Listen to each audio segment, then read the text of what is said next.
Cho nên có lúc số về ní cái chi video mà sum hai demo từ lời cái prapa API để làm cái những về đây bạn là rồi có hơi nữa miền Docker đây cũng ra đi rồi hỏi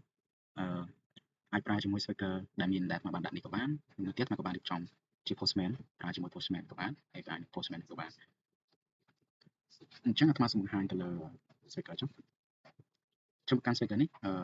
process ទី1នោះអាត្មាសូមបង្ហាញទៅលើនៃការដំណើរការនៃការចុះឈ្មោះអញ្ចឹងដើម្បីចុះឈ្មោះក៏ចុចពាក្យ try out ចេញមក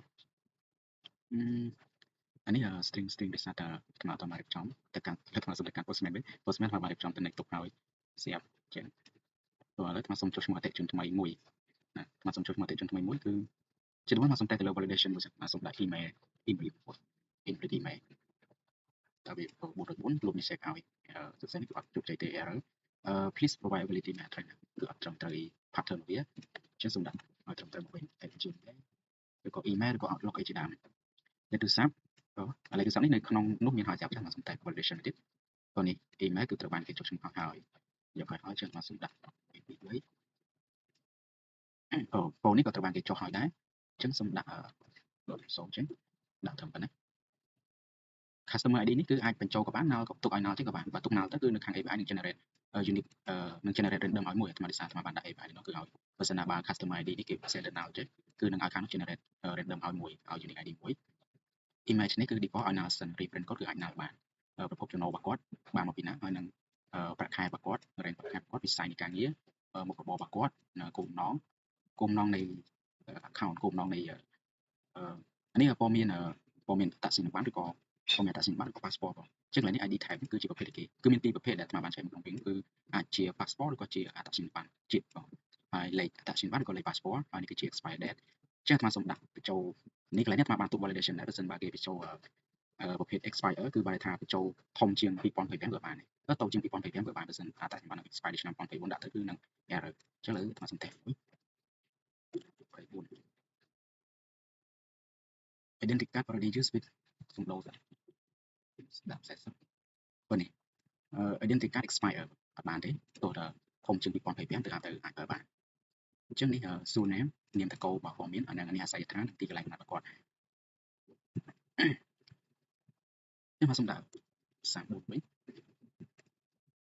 created successfully តើវាបោះមកយ៉ាងណាបោះ data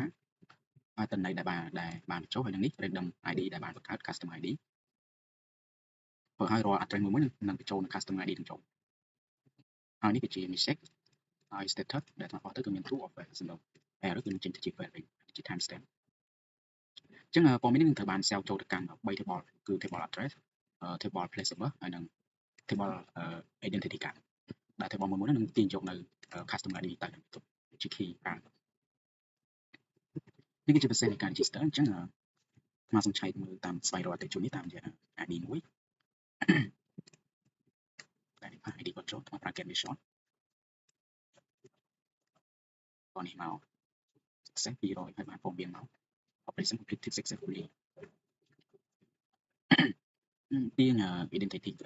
មួយទៀតគឺសូមទាញជា list មួយអញ្ចឹងនេះគឺ pagination គឺតាមដាក់ជា pagination sort នេះគឺអាចដាក់ទៅទេក៏បានឬក៏ sort តាមរយៈគេក៏បាន sort តាមរយៈអាចតាមរយៈ ID ឬក៏ field ណាមួយដែលមាននៅក្នុងនេះអញ្ចឹងជា default មកអាចដាក់ null ចេះ size យក10 size page យក1 page 10 size 200សូមអញ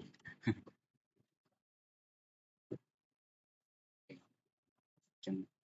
ទទួលបានប៉ុណ្ណឹងនៅក្នុងនេះ total page 1 size 10 element នៅក្នុងនេះមាន3 customer list ចូលមកកាន់ get identity card by customer នេះគឺថាតើគាត់មានប្រមាណតែជាបានប្រសិនបើគាត់មានវានឹងបង្ហាញមកទាំងការ expire និងការដែលមិនទាន់ expire នេះមានតែមួយទេដោយសារថាបានចូលមួយបើចៃដន្យអនាគតគាត់ update ការថ្មីដោយសារកម្មនេះ តែជាបាននេះគូបសំ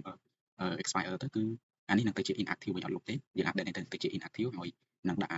ថ្មីហ្នឹងទៅជា active វិញអញ្ចឹងបើមានការចាស់គឺនៅតែគឺអត់លុបនៅតែសារទុកនៅក្នុង database ដែរចូលមកកាន់នេះគឺជា process នៃការ update ការថ្មី update ការថ្មីលើអាសូម update ការចាស់របស់គាត់មិញហ្នឹងទៅជាដាក់ទៅជា passport វិញថែមការថែមថ្មីទីថ្មីទៀតមកគាត់ដាក់ទៅ ID ចេញមក enter ពឹងហើយអាត្មាទៅឆែកនៅអ្នកម្ដងទៀតបានពីការហើយការចាស់របស់គាត់នេះ national ID ដែលយើងបានបញ្ចូលមកហ្នឹងគឺទៅជា inactive វិញហើយអ្វីដែលយើងទៅ update ថ្មីក្រោយនេះគឺ active វិញយើងយក active នេះទៅប្រើចូលមកកាន់demo មួយទៀតនោះគឺបង្ហាញទៅលើការផ្លាស់ប្ដូរ profile អញ្ចឹង អាច upload profile បានចំពោះមិញគឺ user នេះអត់មាន profile ទេ user នេះ ID របស់គាត់នេះថ្មបានតែលើកមុនគាត់បាននេះគឺដាក់ upload ថ្មីជ្រើសរើសរូបសិនអាសម្រាប់នេះរើសរូបមក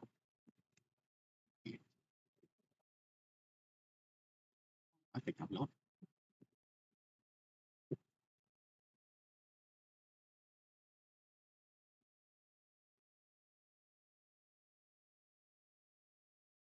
upload profile នេះ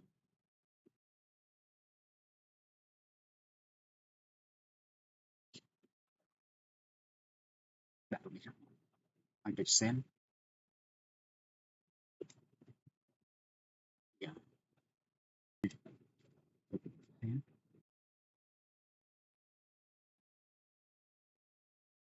ព្រោះនេះគឺបានជោគជ័យហើយគាត់មានបោះ link មកដែលជាដែលបាន upload ហ្នឹងគាត់ចុចទៅគឺនេះចូលមកនេះរូបភាពមក